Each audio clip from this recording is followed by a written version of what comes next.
8 weeks had passed since that memorable morning when Isabella first discovered she was pregnant. The secret had been carefully guarded within the immediate royal family, but the time had finally come to share their joy with the world. Dr. Harrison had confirmed that everything was progressing perfectly, and Isabella had successfully navigated through the most challenging weeks of morning sickness while maintaining her public duties. The communications team had been working quietly for weeks to prepare for what they knew would be a major international news event. Royal baby announcements had evolved significantly in the digital age, and the palace press office wanted to ensure they reached audiences through traditional media, social platforms, and official royal channels simultaneously. Sarah Mitchell, the palace's head of communications, sat in the ornate conference room with Alexander, Isabella, and the king's private secretary, reviewing the final details of their announcement strategy. "We've coordinated with news outlets in 12 different countries," Sarah explained, consulting her detailed timeline. "The official statement will be released at precisely 10 o'clock tomorrow morning, which allows for optimal coverage in both European and American markets." The statement itself had gone through numerous revisions. It needed to convey the family's excitement while maintaining the dignity and formality expected of royal communications. The final version read, "Their Royal Highnesses Prince Alexander and Princess Isabella are delighted to announce that they are expecting their third child in October. The Queen and the Duke of Edinburgh are thrilled by the news, as are Prince James and Princess Charlotte. Her Royal Highness is feeling well and will continue her royal duties while following appropriate medical guidance." Isabella looked up from reading the statement. It seemed so formal for something so personal and joyful. Alexander squeezed her hand reassuringly. "But it covers all the essential points while maintaining our privacy about the details." The conversation turned to the inevitable media frenzy that would follow. Based on previous experience with James and Charlotte's births, they could expect photographers to camp outside the palace gates, international news crews to provide constant coverage, and royal correspondents to analyze every detail of Isabella's public appearances for clues about her pregnancy progress. "We've arranged for enhanced security protocols," Sarah continued. "The protection team has recommended limiting public walkabouts during the first few weeks after the announcement, until the initial excitement settles down." King William entered the meeting room, having just finished a session with Parliament about the upcoming budget discussions. Despite his busy schedule, he had insisted on being involved in the final planning for his future grandchild's announcement. "How are our international relations colleagues handling this?" he asked, taking his seat at the head of the table. "I assume there will be congratulatory messages from heads of state." Sarah nodded. "The Foreign Office has prepared a standard response protocol for official congratulations. We expect messages from at least 30 countries, including formal communications from the Commonwealth realms." This aspect of royal pregnancies always amazed Isabella. The idea that their personal family news would prompt official responses from governments around the world still felt surreal, even after experiencing it twice before. The meeting concluded with final confirmations of timing, media availability, and family logistics. Tomorrow would mark the beginning of a new phase in their pregnancy journey, one that would be shared with millions of people around the world. That evening, Alexander and Isabella decided to have one last quiet family dinner before their lives became significantly more public. James and Charlotte had been told that the announcement would happen the next day, and both children were excited about finally being able to share their secret with friends and teachers. "Will our pictures be on television again?" Charlotte asked during dinner, remembering the media attention that had surrounded some of their previous family events. "Probably," Alexander admitted. "People are very interested in royal families, especially when there are new babies coming." James had been thinking about the practical implications of increased attention. "Will there be more photographers at school?" Mrs. Henderson said that happened when Charlotte was born. Isabella reassured him that the palace security team worked closely with their school to ensure that their education continued normally, regardless of media interest. The children attended a private school that was experienced in managing the unique challenges that came with educating royal children. The next morning arrived with unusual activity throughout the palace. Staff members moved with purposeful energy, preparing for what they knew would be an exceptionally busy day. The press office had been receiving calls since early morning from reporters who had somehow sensed that a major announcement was coming. Isabella woke up feeling a mixture of excitement and nervousness. In a few hours, their private joy would become public knowledge, subject to commentary, speculation, and analysis from people around the world. She dressed carefully in a navy blue dress that was both elegant and appropriate for the official photographs that would accompany the announcement. The palace photographers would capture images of the family that would be distributed to media outlets worldwide and preserved in royal archives for historical record. At exactly 10 o'clock, Sarah Mitchell pressed send on the coordinated release that distributed the pregnancy announcement to news agencies, royal correspondents, and social media platforms simultaneously. Within minutes, the news was breaking across international media. The immediate response was overwhelming. Social media platforms exploded with congratulations, news websites featured the announcement as their lead story, and television networks interrupted regular programming to share the news. The official royal social media accounts received thousands of comments within the first hour. Isabella and Alexander watched the coverage from the palace's private media room, amazed by the scale and speed of the global response. News anchors in London, New York, Sydney, and Toronto were all discussing their family, showing photographs from their previous pregnancies, and speculating about everything from potential names to the baby's future role in the monarchy. "Look at this," Alexander said, scrolling through social media responses on a tablet. Congratulations in dozens of languages from people all over the world. The international response was indeed remarkable. Official congratulations arrived from the President of France, the Prime Minister of Canada, the Emperor of Japan, and numerous other world leaders. Commonwealth countries issued formal statements celebrating the news, and even some international organizations sent well wishes. The children were fascinated by seeing their family discussed on television. James watched seriously as a royal correspondent explained the line of succession, while Charlotte giggled at seeing old photographs of herself as a baby displayed on screen. "This is so weird," James observed with the frankness that his parents had come to appreciate. "All these people are excited about our baby, but they don't even know us."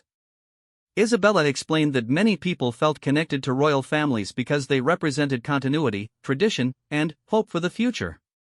The birth of royal babies was seen as a symbol of the ongoing stability and renewal of institutions that had existed for centuries. By afternoon, crowds had begun gathering outside the palace gates, hoping to catch a glimpse of the royal family.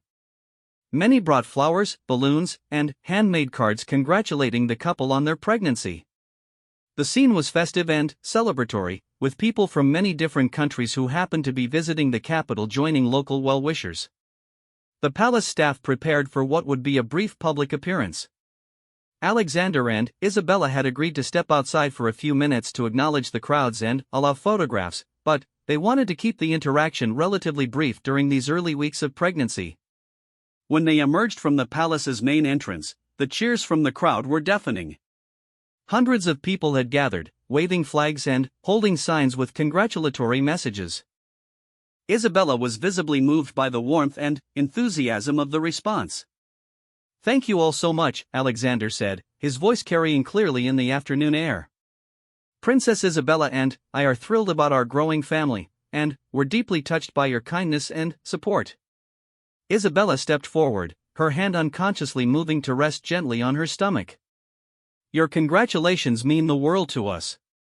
We look forward to sharing this journey with all of you over the coming months." The crowd erupted in cheers again, and several people shouted questions about due dates, names, and whether the couple had preferences about the baby's gender. The royal couple smiled and waved but did not provide specific details, maintaining the privacy boundaries they had established. Photographers captured dozens of images during the brief appearance. The pictures of Isabella's radiant smile and Alexander's protective stance beside her would be featured in newspapers and magazines around the world for days to come. After returning inside, the family spent the rest of the day reviewing the continued media coverage and international response. The story dominated news cycles across multiple continents, and royal correspondents were already beginning to speculate about everything from nursery preparations to potential godparents. That evening, they received a particularly special phone call from Alexander's aunt, Princess Catherine, who lived in Scotland and had been traveling when the announcement was made. "I'm absolutely delighted for you both," she said, her voice warm with genuine affection. The family is growing beautifully, and I can't wait to meet this little one in October. The conversation reminded them that beyond all the public attention and media coverage, this was fundamentally about family, love, and the simple joy of expecting a new child. As they prepared for bed that night, Isabella reflected on how dramatically their day had changed their lives. That morning, they had been a family with a wonderful secret. By evening, they were sharing their joy with millions of people around the world, and their pregnancy had become a source of celebration for countless strangers who felt connected to their story. "How do you feel about everything that happened today?" Alexander asked as they settled into bed. Isabella smiled, feeling a deep sense of contentment despite the whirlwind of activity. "Grateful. Overwhelmed, but grateful.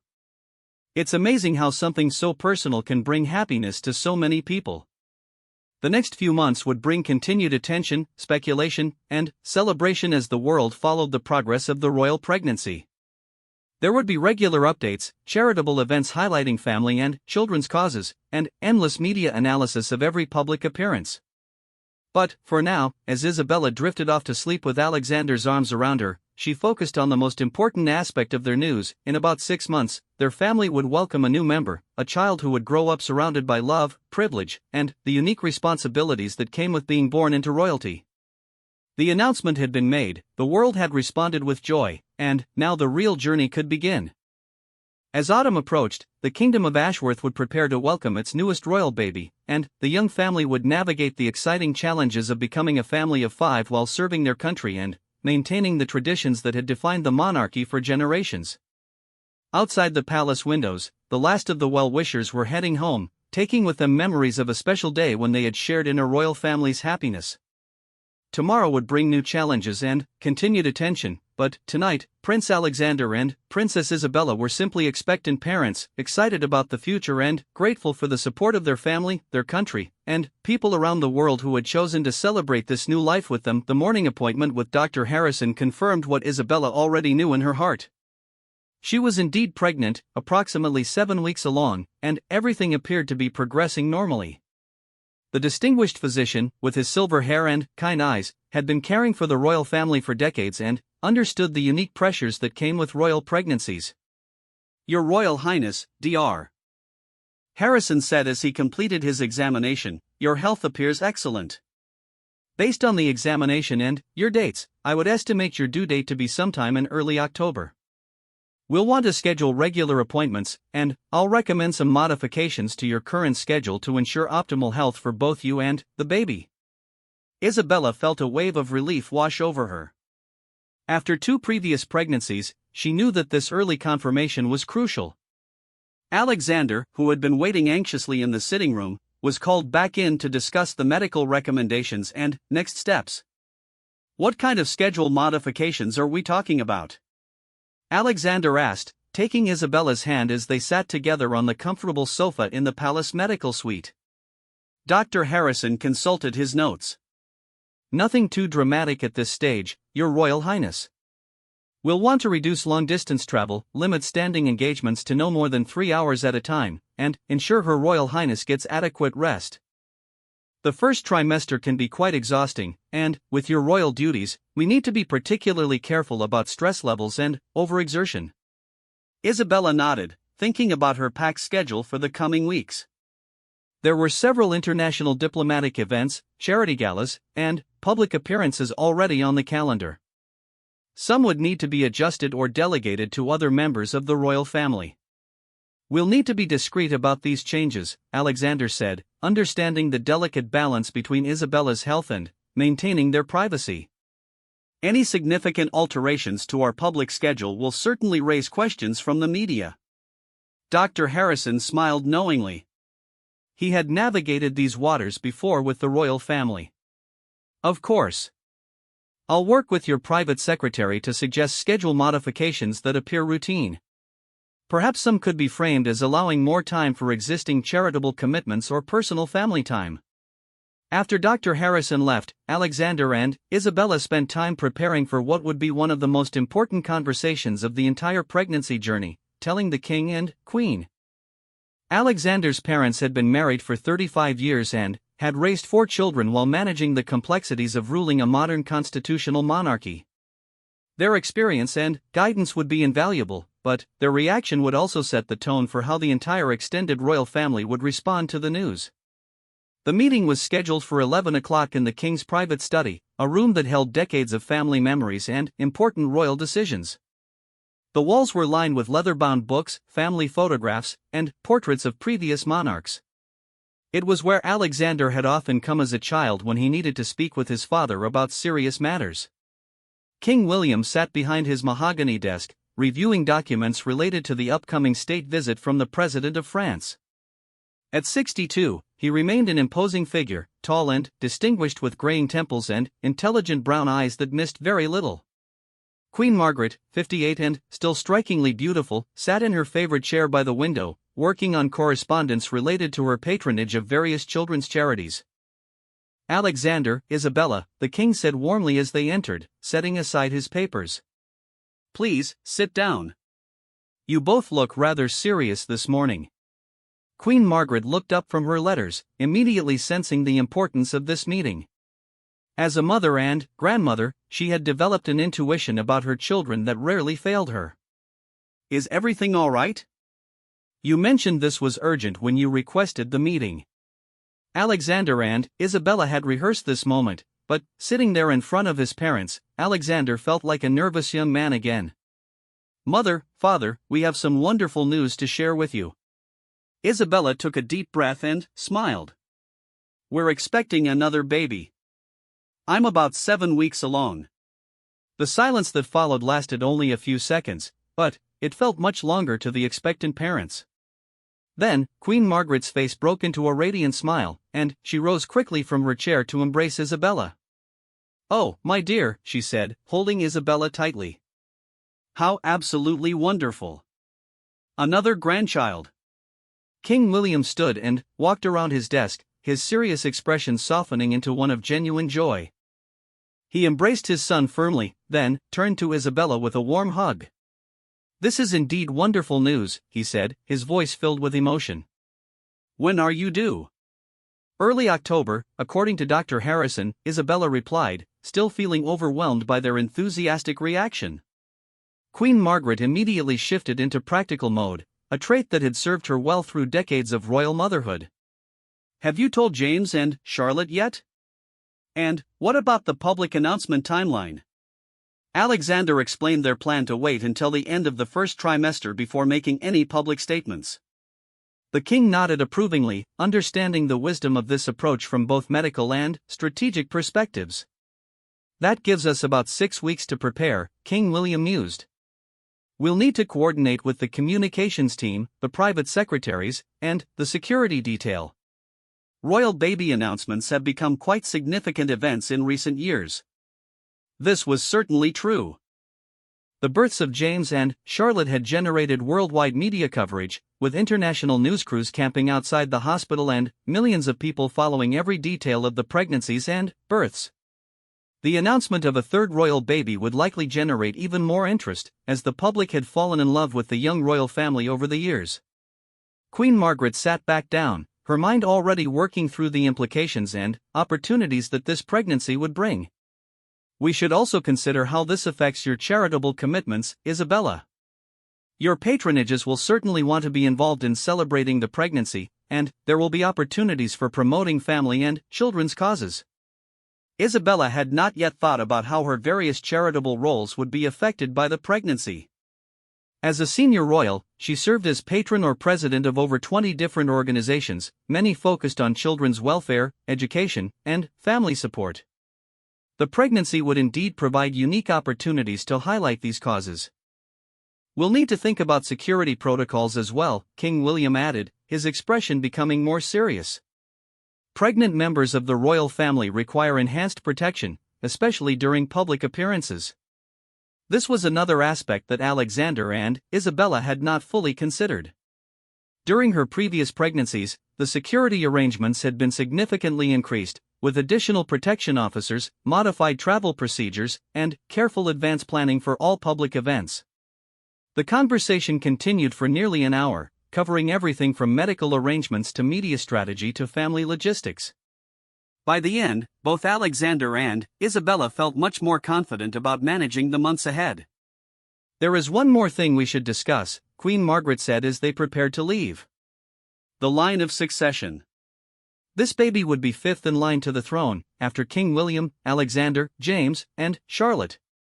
While it seemed unlikely that the child would ever actually become monarch, the position still carried significant constitutional importance and public interest.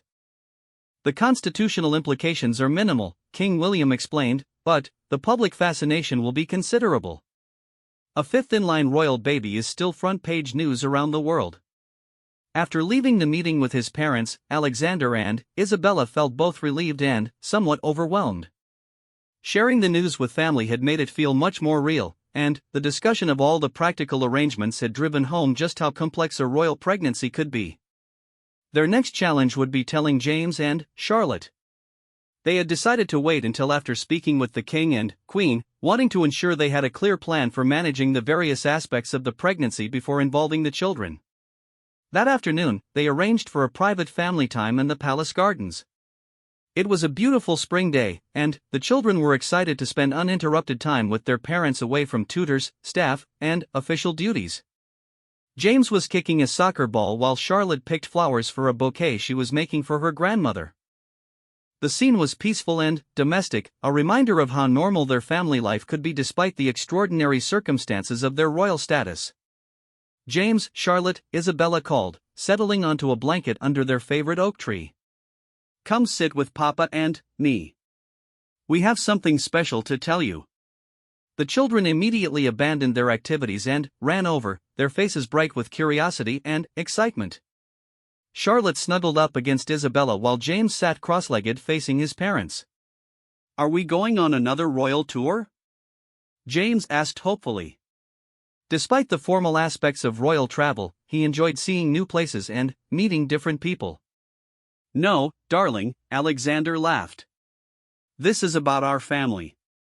Isabella took Charlotte's small hand in hers and looked at both children seriously. "How would you feel about having a baby brother or sister?" Charlotte's eyes widened with excitement, and she clapped her hands together. "Really? A real baby?" James, being older and more thoughtful, asked the practical question that was on his mind. "When? Where will the baby sleep? Will it cry a lot like Cousin Emma's baby did?" Isabella and Alexander exchanged amused looks. Trust James to immediately think through the logistical challenges of a new family member. "The baby will come in October," Isabella explained, "and yes, babies do cry sometimes, but they also do wonderful things like smile and laugh and play." Charlotte was practically bouncing with excitement. "Can I help feed the baby? Can I pick out clothes? Can I teach the baby to play with dolls?" "You can help with lots of things," Alexander assured her. "Being a big sister is a very important job." James was still processing the information seriously. "Will this change our lessons? Will we still have time for writing and soccer?" Isabella pulled him closer. "Nothing will change about how much we love you and Charlotte, or about the special time we spend together. The baby will just make our family a little bigger and a little more fun." The children spent the rest of the afternoon asking dozens of questions about babies, pregnancy, and what their roles as big siblings would entail. Their excitement was infectious, and, by dinner time, both Isabella and Alexander were feeling much more positive about how smoothly the family was adjusting to the news. That evening, as they put the children to bed, Charlotte made an announcement that touched both parents deeply. "I'm going to be the best big sister in the whole world," she declared with the complete confidence that only a 4-year-old could possess. James, not to be outdone, added his own commitment. "I'll teach the baby everything I know about being royal." After the children were asleep, Alexander and Isabella spent the evening working with their private secretary to begin the delicate process of adjusting Isabella's schedule for the coming months. They needed to maintain her public profile and fulfill her royal duties while ensuring her health and keeping their secret until they were ready to make the official announcement. The next few weeks would be crucial in establishing new routines and protocols that would carry them through the pregnancy. They were both excited and nervous about the journey ahead, but the positive reactions from family had given them confidence that they could manage whatever challenges might arise. As Isabella fell asleep that night, her hand resting gently on her stomach, she smiled thinking about how much their lives would change over the next 7 months. In just 2 days, they had transformed from a family of 4 to a family preparing for 5, and the adventure was just beginning. The morning sun cast long shadows across the marble floors of Ashworth Palace as Princess Isabella sat in the private breakfast room, her hands trembling slightly as she stared at the small white stick on the table. 2 pink lines. After months of hoping and praying, the moment had finally arrived. She was pregnant with her 3rd child. Prince Alexander entered the room, his dark hair still tousled from sleep, wearing his favorite navy silk robe. He had been up late the night before in emergency meetings with Parliament about the ongoing trade disputes with neighboring kingdoms. The weight of royal duties had been particularly heavy on his shoulders lately. "Good morning, my love," he said softly, leaning down to kiss her forehead. "You're up early today." Isabella looked up at her husband of 7 years, her emerald eyes sparkling with a mixture of excitement and nervousness. They had been through so much together since their fairy tale wedding that had captivated the world. Their first child, Prince James, now 6 years old, had brought them immense joy. Their daughter, Princess Charlotte, who was 4, had completed their family perfectly. Or so they had thought. "Alexander," Isabella whispered, her voice barely audible. "I have something to tell you." The prince noticed the serious tone in his wife's voice and immediately sat down beside her, taking her hands in his. "What is it? You look pale. Are you feeling unwell again?" For the past few weeks, Isabella had been experiencing bouts of nausea and fatigue, which they had attributed to the stress of their recent royal tour through the countryside. The tour had been exhausting, with countless public appearances, charity visits, and formal dinners. The royal physicians had suggested she needed rest, but Isabella had insisted on completing all her duties. She picked up the pregnancy test and placed it gently in Alexander's hands. "We're going to have another baby." The silence that followed felt like an eternity. Alexander stared at the test, his blue eyes widening with surprise. They had not been trying for another child, and, while they had always talked about the possibility, the timing felt overwhelming with everything else happening in the kingdom. "Are you certain?" he asked, his voice filled with wonder and concern. "I took 3 tests this morning. They're all positive. I also missed my cycle, and all the symptoms, they're the same as when I was carrying James and Charlotte." Isabella's voice grew stronger as she spoke. "I wanted to be absolutely sure before I told you." Alexander set the test down carefully and pulled Isabella into his arms. Despite his initial shock, a smile began to spread across his face. "A baby," he whispered into her hair. "Our 3rd child." The couple sat together in comfortable silence, both processing the magnitude of this news. Outside, they could hear the sounds of the palace coming to life. Staff members were beginning their daily routines, and soon their children would wake up for breakfast and their morning lessons with their tutors. "How do you feel about this?" Isabella asked, pulling back to look at her husband's face. She needed to see his genuine reaction, beyond the initial surprise. Alexander cupped her face in his hands. "I feel grateful. Surprised, yes, but grateful. Another child is a blessing, Isabella. But I'm concerned about you. The royal duties have been so demanding lately, and, with the political situation becoming more complex." Isabella nodded, understanding his concerns. The kingdom of Ashworth had been facing several challenges recently. There were economic pressures from the global market changes, environmental concerns about the drought affecting their agricultural regions, and diplomatic tensions with some of their neighboring countries. As senior members of the royal family, both Alexander and Isabella had been working tirelessly to support the king and queen in addressing these issues. "I know the timing isn't perfect," Isabella said, placing her hand over her still flat stomach. "But when is it ever perfect for anyone? We'll figure it out, just like we always do." Alexander smiled, remembering how nervous they had both been when they found out about James. They had been married for only a year then, still learning how to balance their relationship with their royal responsibilities. Charlotte's arrival had been planned, but, even then, they had worried about managing 2 children while fulfilling their duties to the crown. "The children will be so excited," Alexander said, thinking about James and Charlotte. "They've been asking for a baby brother or sister for months."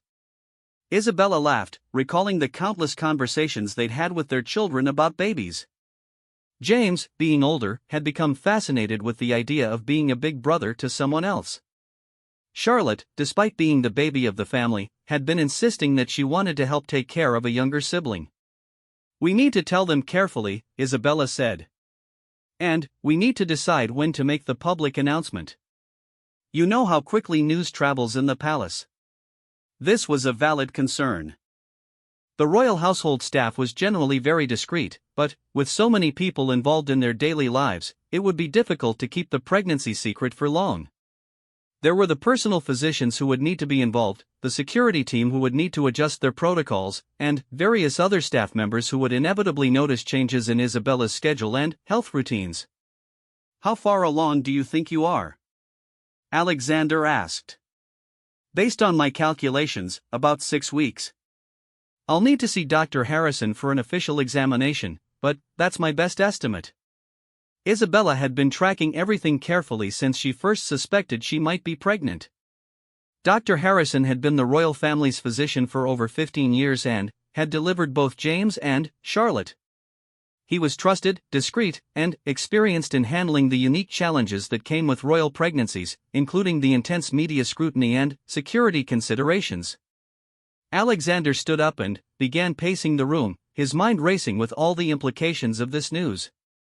"We'll need to inform my parents first, before anyone else. Then, we'll need to coordinate with the communications team about the timing of the public announcement. The king and queen would need to be told immediately. Royal protocol dictated that they should be among the first to know about any addition to the family. They would also want to be involved in planning how the news would be shared with the public and the media.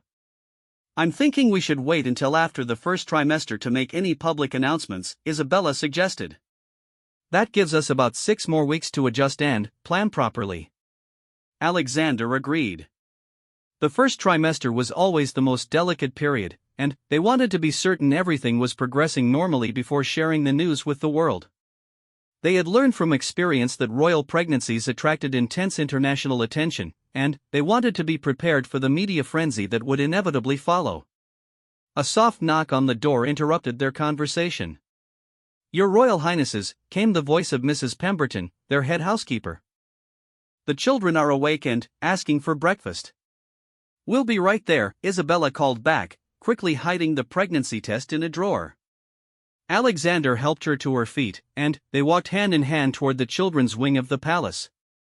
James and Charlotte were already dressed and sitting at the small table in their private breakfast room, chattering excitedly about their plans for the day. "Mama! Papa!"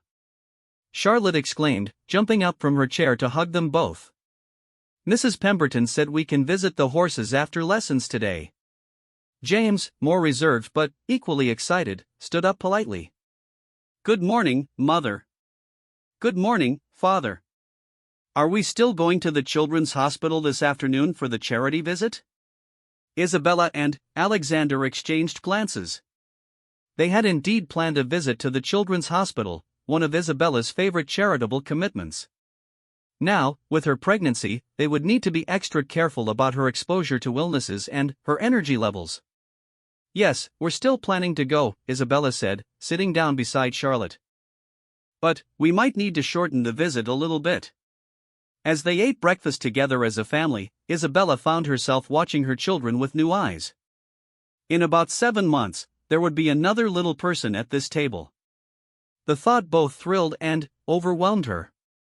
After breakfast, as the children went off to their morning lessons with their tutors, Alexander and Isabella returned to their private chambers to make their first important phone call. They needed to schedule an immediate appointment with Dr. Harrison and begin planning how to share their news with the royal family.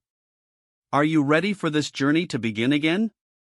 Alexander asked, wrapping his arms around his wife as they stood looking out the window at the palace gardens where James and Charlotte often played. Isabella leaned back against him, feeling the warmth and security of his embrace. "I think so.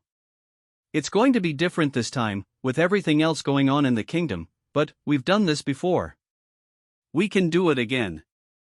Alexander kissed the top of her head. Together. As the morning progressed, they made the call to Dr. Harrison, who agreed to come to the palace that very afternoon for a private consultation. They also scheduled a meeting with Alexander's parents for the next morning, knowing that sharing the news with the king and queen would make everything feel much more real and official. The rest of the day passed in a blur of normal royal activities, but both Alexander and Isabella found their minds constantly drifting to the new life growing inside her.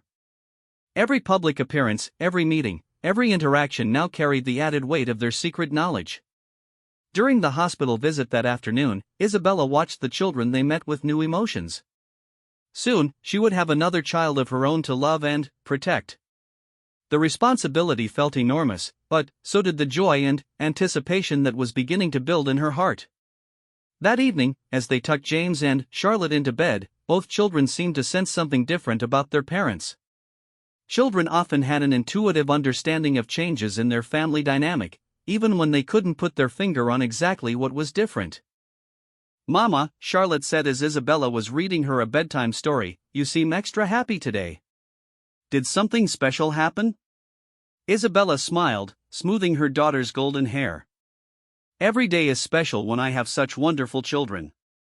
James, from his bed across the room, looked over thoughtfully. Father seemed different too. He kept smiling during dinner, even when he was reading his boring government papers. Alexander chuckled from the doorway where he had been listening. "Those papers aren't boring, James.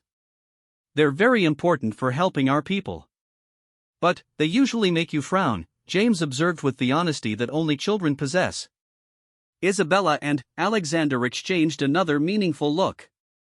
Their children were more perceptive than they had given them credit for. They would need to be careful about keeping their secret until they were ready to share it properly. After the children were asleep, the couple spent the evening talking quietly about their hopes and concerns for the pregnancy. They discussed practical matters like adjusting Isabella's schedule, ensuring proper medical care, and preparing for the eventual media attention. But they also talked about their dreams for this new baby, wondering if it would be a boy or a girl, what kind of personality the child might have, and how it would fit into their already loving family. As they prepared for bed, Isabella stood in front of the mirror in their private bathroom, turning to the side and imagining how she would look in a few months. Alexander came up behind her, placing his hands gently on her stomach. "I can't believe there's a tiny person growing in there right now," he said softly.